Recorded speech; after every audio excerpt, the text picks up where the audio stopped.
দুর্গা আনন্দের পূজা। আর সেই কথার প্ল্যান ছিল এই পূজাতে তার সেই করমচা গাছটি আনন্দের সামনে দেবে। তবে কথা অসুস্থ হওয়ায় সেই কাজটি করলো অগ্নি। এই দিন বাড়ির সকলে যখন পুজো করতে ব্যস্ত তখন সেখানে যায় অগ্নি, তার হাতে ছিল করমচা গাছ।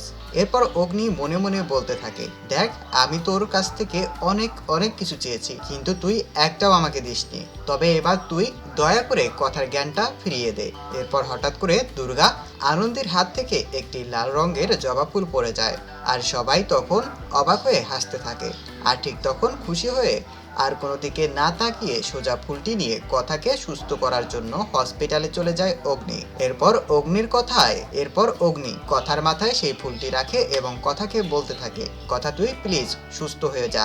আমি জানি না তুই কেন এমন করছিস, তবে তুই সুস্থ হয়ে উঠবি এটা আমার দৃঢ় বিশ্বাস। এরপর দেখা যায় হঠাৎ কথার হাত নড়তে থাকে এবং আস্তে আস্তে জ্ঞান ফিরতে থাকে। আর কথার জ্ঞান ফেরা দেখে সেই মুহূর্তে নিজের ভাষা হারিয়ে ফেলে অগ্নি। তো প্রিয় দর্শক, কথা সিরিয়ালের সকল আপডেট এপিসোড সবার আগে পেতে এখনই সাবস্ক্রাইব করুন আমাদের এই ছোট্ট চ্যানেলটিকে। ধন্যবাদ।